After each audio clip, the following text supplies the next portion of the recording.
నమస్తే, welcome to our channel. నేను సౌజన్య.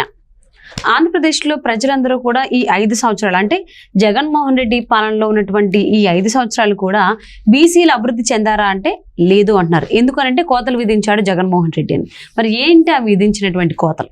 ఈ అంశానికి సంబంధించి మనతో మాట్లాడడానికి, వారి విశ్లేషణని మనతో పంచుకోవడానికి ఈరోజు మనతో పాటు ఉన్నారు senior journalist, senior political analyst CS Rao గారు ఉన్నారు. వారితో మాట్లాడదాం.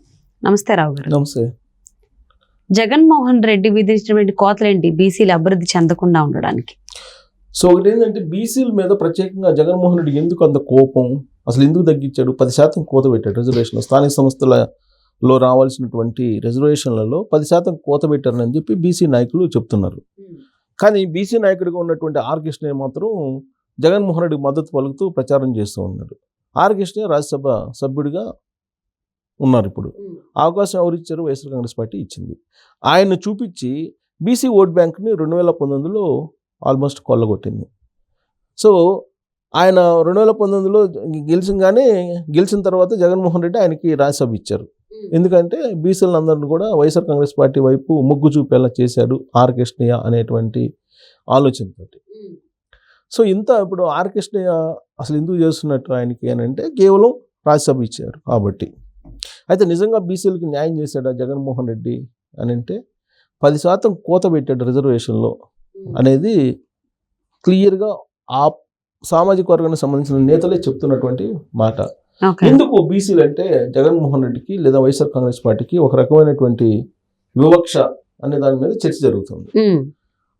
బీసీలు మొదటి నుంచి కూడా తెలుగుదేశం పార్టీకి వెన్నుముకగా ఉన్నారు. ఎన్టీ రామారావు పార్టీ పెట్టిన తర్వాత తెలుగుదేశం పార్టీకి సాలిడ్ ఓట్ బ్యాంకు ఏది అని అంటే సామాజిక వర్గాల వారీగా ఎక్కువ మంది చెప్పేటువంటి అభిప్రాయం ఏంటంటే కమ్మ సామాజిక వర్గం, ఎలాగో అది ఉంటుంది. తర్వాత మాదిగ సామాజిక వర్గం, తర్వాత బీసీ. ఈ మూడు బీసీ, మాదిగ సామాజిక వర్గం, అలాగే కమ్మ సామాజిక వర్గం solid vote bank, core vote bank అని చెప్పి అంటూ ఉంటారు. అప్పుడు ఉన్నట్టు Congress party core vote bank ఏంటంటే ఎస్సీ, మాల, రెడ్డి అనేది వినిపిస్తూ ఉంటుంది.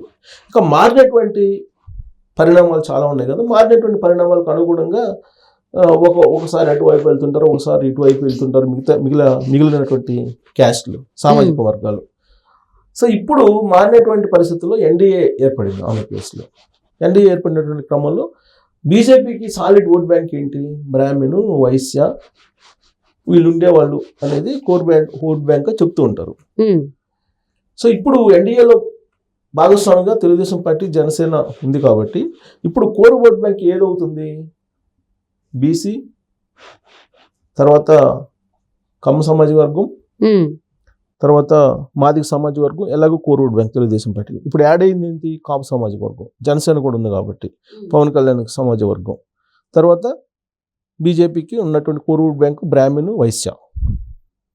హిందూ అనేది వినిపిస్తుంది కాబట్టి అది హిందూ అనేది అందరికీ ఉంటుంది. బట్ కోర్ ఓట్ బ్యాంకు బ్రాహ్మణు, వైశ్య, ఈ సామాజిక వర్గాలు మొత్తం కూడా ఇప్పుడు కూటమికి కోర్ ఓట్ బ్యాంక్ కనిపిస్తుంది. ఇటుపక్క ఏముంది? వైఎస్ఆర్ కాంగ్రెస్ పార్టీ ఉంది. YSR Congress party core vote bank ఏం కనిపిస్తుంది? ఎస్సీ, మాల, రెడ్డి, ఇయే కదా కనిపిస్తుంది. క్రిస్టియానిటీ అనేది క్రిస్టియానిటీ కనబడితే ఇక్కడ హిందూ కనబడుతుంది, హిందుత్వ కనిపిస్తుంది. సరే, ఇక మైనారిటీలు ఉన్నారంటే మైనారిటీలు బీజేపీకి వ్యతిరేకంగా ఉంటారు, బట్ తెలుగుదేశం పార్టీకి అనుకూలంగా ఉంటారు. కోర్ ఓట్ బ్యాంక్ అని చెప్పలేము ముస్లిమ్స్ని. కారణం ఏంటంటే ముస్లిమ్స్ గతంలో కాంగ్రెస్కి ఉండేవాళ్ళు, ఆ తర్వాత వైఎస్ఆర్ కాంగ్రెస్ పార్టీకి కొంత షిఫ్ట్ అయింది, కొంతేమో తెలుగుదేశం పార్టీకి వెళ్ళింది. సో వాళ్ళు అటు ఇటు 50-50 ఉంటారు ముస్లిం ఓట్ బ్యాంక్ అనేది ఆంధ్రప్రదేశ్లో ప్రత్యేకించి. సో కాబట్టి ఈ కోర్ ఓట్ బ్యాంక్ ఏదైతే ఉందో ఎన్డీఏ కూటమికి, దాంట్లో ప్రధానమైనటువంటిది బీసీ. ఈ బీసీకి సంబంధించి తెలుగుదేశం పార్టీకి వెన్నుముక. ఆ వెన్నుముక మీద దెబ్బ కొట్టాలి అని చెప్పి జగన్మోహన్ రెడ్డి భావించి 2019లో ఆయన ఏం చేశారంటే ఒక విస్తృతమైనటువంటి ప్రచారం ఒకటి చేశారు. ఆ రోజు చంద్రబాబు నాయుడు తీసుకున్నటువంటి ఒకే ఒక నిర్ణయం జగన్మోహన్ రెడ్డి చేసినటువంటి అస్త్రానికి చిక్కిపోయింది. ఏంటంటే దేశవ్యాప్తంగా అగ్రవర్ణ పేదలకు 10% రిజర్వేషన్ ఇస్తామని చెప్పి నరేంద్ర మోడీ ప్రకటించాడు. అప్పుడు చంద్రబాబు నాయుడు ఏం చేశాడంటే ఆ 10%లో నేను 5% కాపులకు రిజర్వేషన్ ఇస్తాను అని అన్నాడు. ఓకే. కాపు రిజర్వేషన్లు ఇస్తాను అని చెప్పి చంద్రబాబు నాయుడు హామీ ఇచ్చారు 2014 ఎన్నికలకు ముందు. సో కాబట్టి ఈ 10%లో నేను 5% ఇస్తాను అన్నాడు. కాపు ఆ మాట అనకుండా 5% నేను కాపులకి ఇస్తాను అని చెప్తే అది వేరు. కానీ ఈయనేమన్నాడు 10% అగ్రవర్ణ పేదలకు ఇచ్చినటువంటి దాంట్లో నేను 5% ఇస్తాను అని చెప్పి అన్నారు. దాంతో బీసీలు దూరం అయిపోయారు.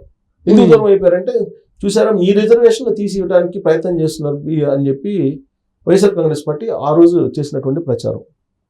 దాంతో మంజునాథన్ కమిటీ చేశాడు చంద్రబాబు నాయుడు. మంజునాథన్ కమిటీ సిఫారసుల మీదకి ఇస్తానని చెప్పి ఆ బీసీలో సంబంధించిన రిజర్వేషన్లు ఏదైతే వాళ్ళు లబ్ధి పొందుతున్నారో దాంట్లో నుంచి తీసి ఇచ్చేటువంటి ప్రయత్నం చేస్తున్నాడని గందరగోళం సృష్టించారు జగన్మోహన్ రెడ్డి. దాంతో బీసీలు కోర్ ఓట్ బ్యాంకు వెన్నుముక, ఆ core vote bank YSR Congress party వైపు మళ్ళీ సీన్ కట్ చేస్తే 2019లో 151 స్థానాల్లో జగన్మోహన్ రెడ్డి అధికారంలోకి వచ్చాడు. ప్రధానమైనటువంటి డ్యామేజ్ ఏందంటే 2019లో ఇదే. ఇప్పుడు తీరా ఎన్నికలు అయిపోయింది, 2019లో అధికారంలోకి వచ్చాడు జగన్మోహన్ రెడ్డి. వచ్చిన తర్వాత ఆయన ఏం చేశాడు, బీసీలకు నేను అండగా ఉంటాను అని చెప్పాడు. తర్వాత ఈ రిజర్వేషన్లకు సంబంధించి కాపులు అడిగితే మాకు 5% రిజర్వేషన్ ఇస్తానని ఆయన కూడా అన్నాడు. ఇస్తానన్నావు కదా అని అంటే ఆయన సుప్రీంకోర్టు సెంట్రల్ పరిధిలో ఉంది, నాకు సంబంధం లేదు, ఇది సెంట్రల్ పరిధిలో ఉన్నటువంటి అంశాల జోలికి నేను వెళ్ళనని చెప్పి నైస్గా స్కిప్ అయిపోయాడు.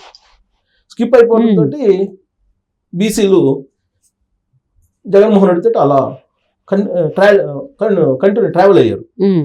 కానీ ఆయన చేసినటువంటిది ఏంటి 5 సంవత్సరాలు అంటే స్థానిక సంస్థలలో ఉన్నటువంటి 34% రిజర్వేషన్ని కట్ చేసేసి దాన్ని 24% తీసుకొచ్చాడు.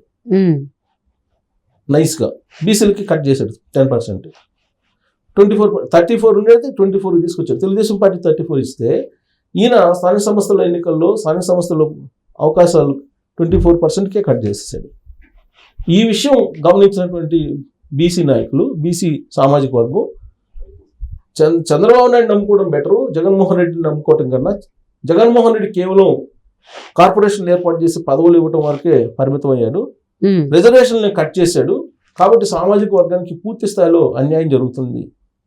కాబట్టి మళ్ళా మనం తెలుగుదేశం పార్టీ వైపుకి వెళ్దాము అనేటువంటి ఒక ఆలోచన చేసి ఇప్పుడు తెలుగుదేశం పార్టీ వైపు మళ్ళీ బీసీలు వచ్చారు అనేటువంటి అభిప్రాయం సర్వేల ద్వారా ఇప్పుడు ప్రస్ఫుటం అవుతుంది. సర్వేలు చేస్తే మళ్ళీ యాస్టేజ్గా బీసీలు ఆల్మోస్ట్ 60-70% దాకా తెలుగుదేశం పార్టీకి ఉన్నట్టు వస్తున్నాయి. దానికి కారణం ఏంటంటే 10% కోత పెట్టాడు తెలియకుండా. ఎవరికి? జగన్మోహన్ రెడ్డి. 5 సంవత్సరాలు అయిన తర్వాత తెలుసుకున్నారు. సో ఇప్పటికైనా తెలుసుకున్నారు కాబట్టి ఇది రైట్ టైం ఇప్పుడు తెలుసుకోవడం. ఎలక్షన్స్ అయిన తర్వాత కంటే ముందే తెలుసుకున్నారు కాబట్టి కోతలు పెట్టిన వాళ్ళకి ఏం చేయాలి, కోతలు పెట్టకుండా అభివృద్ధి చెందడానికి రిజర్వేషన్లు ఇచ్చిన వాళ్ళకి ఏం చేయాలని చెప్పేసి బీసీలకు తెలిసే ఉంటుంది, డిసైడ్ అయ్యే ఉంటారు. కాబట్టి చూద్దాం ఏం జరగబోతోంది ఏంటి అనేది.